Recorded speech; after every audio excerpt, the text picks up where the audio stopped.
বিলঙীয়া গায়ন বায়ন সংস্থা অসমৰ দ্বিবাৰ্ষিক পূৰ্ণাংগ ৰাজ্যিক অধিৱেশন আৰু আদিমীয়া অখণ্ড ভাগৱত পাঠ তথা শ্ৰী শ্ৰী আউনীআটী সত্ৰৰ সত্ৰাধিকাৰ ডক্টৰ পীতাম্বৰ দেৱগোস্বামী দেৱৰ বাহৰ অনুষ্ঠান আমি যোৱা কালিৰ পৰা এই স্থানত আমি আয়োজন কৰিছোঁ।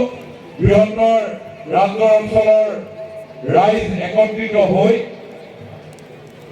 আজিৰ এই মুকলি অনুষ্ঠানলৈ আমি নিমন্ত্ৰণ জনাইছিলোঁ অসমৰ প্ৰাক্তন মুখ্যমন্ত্ৰী বৰ্তমানৰ কেন্দ্ৰীয় মন্ত্ৰী সৰ্বানন্দ সোণোৱাল ডাঙৰীয়া। আজি আমাৰ আটাইৰে অনুৰোধ ৰক্ষা কৰি মাননীয় সৰ্বানন্দ সোণোৱাল ডাঙৰীয়া ইয়াত উপস্থিত হৈছেহি। মই জৰিয়তে মাননীয় সৰ্বানন্দ সোণোৱাল ডাঙৰীয়াক মই শ্ৰদ্ধা আৰু সম্ভাষণ জ্ঞাপন কৰিছোঁ।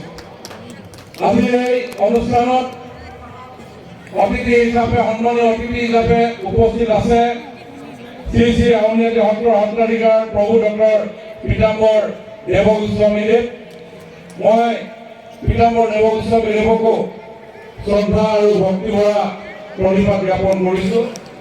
বিলঙীয়া গায়ন বায়ন সংস্থা কেন্দ্ৰীয় সমিতিৰ সভাপতি নিৰ্মল চন্দ্ৰ গগৈ ডাঙৰীয়া, আমাৰ আটাইৰে শ্ৰদ্ধাৰ ডিব্ৰুগড় লোকসভা সমষ্টিৰ প্ৰাক্তন সাংসদ কেন্দ্ৰীয় মন্ত্ৰী বৰ্তমান ৰাজ্যসভাৰ সাংসদ পৰম শ্ৰদ্ধাৰ ৰামেশ্বৰ তেলী ডাঙৰীয়া আমাৰ মাজত উপস্থিত আছে। মই ৰামেশ্বৰ তেলী ডাঙৰীয়াকো শ্ৰদ্ধা সম্ভাষণ জ্ঞাপন কৰিছোঁ। মঞ্চত উপস্থিত আছে কেন্দ্ৰীয় সমিতিৰ বিলঙীয়া গায়ন বায়ন সংস্থাৰ কাৰ্যকৰী সভাপতি দেৱেন গগৈ ডাঙৰীয়া, উপ সভাপতি ৰূপলাল গগৈ ডাঙৰীয়া, ব্ৰজেন চেতিয়া ডাঙৰীয়া, নীলেশ্বৰ চাওলন ডাঙৰীয়া, প্ৰদীপ গগৈ ডাঙৰীয়া, প্ৰমুখ কৰি অসম পেট্ৰকেমিকেলছ লিমিটেডৰ অধ্যক্ষ বিপুল ডেকা ডাঙৰীয়া আৰু বিভিন্ন প্ৰান্তৰ পৰা অহা পৰম শ্ৰদ্ধাৰ ৰাইজ,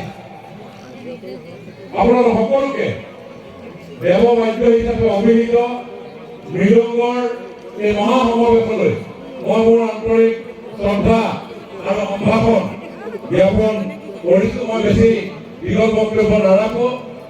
মৃদঙীয়া গায়ন বায়নক লৈ মৃদঙীয়া যি সংস্থা গঠন হৈছে সমগ্ৰ অসম জুৰি এই দেৱবাদ্যবিধক ৰাইজৰ মাজত প্ৰচাৰ প্ৰসাৰৰ কাৰণে তেখেতসকলে আহুপুৰুষাৰ্থ কৰিছে আৰু আমাৰ চৰকাৰেও এই সংস্থাৰ লগত একেলগে এই বাদ্যবিধক প্ৰচাৰ প্ৰসাৰৰ কাৰণে বিশেষ উদ্যোগ গ্ৰহণ আমি কৰিছোঁ।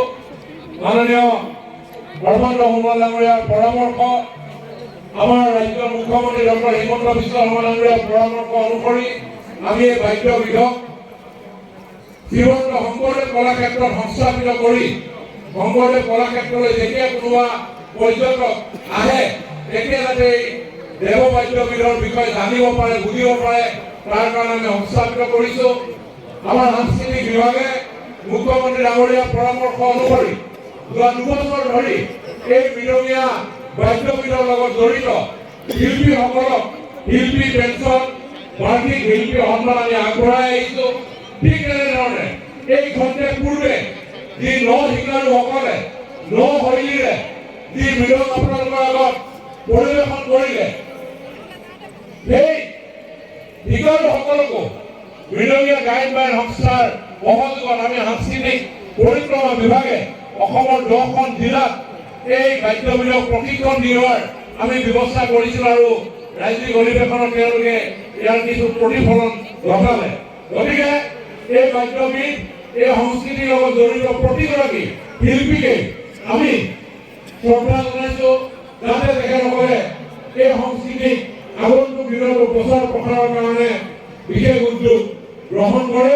তাকে কামনা কৰি আজি এই 2 দিন ধৰি যি কাৰ্যসূচী ইয়াত চলিছে, ইয়াত যদি ক'ৰবাত অভ্যৰ্থনা কৰাত বিভিন্ন অতিথিসকলক ত্ৰুটি বিচ্যুতি ঘটিছে, সকলোৱে যাতে এই ক্ষেত্ৰত আপোনালোকে নিজৰ বুলি অৰ্থটো পৰীক্ষণ কৰে। কাৰণ গাঁৱলীয়া এখন গাঁও, মোৰ নিজৰ গাঁও, সকলো ৰাইজে নিজেই আজি বহুদিন ধৰি ইয়াতে কাম কৰিছে এই অনুষ্ঠানটো সফল কৰিবৰ কাৰণে।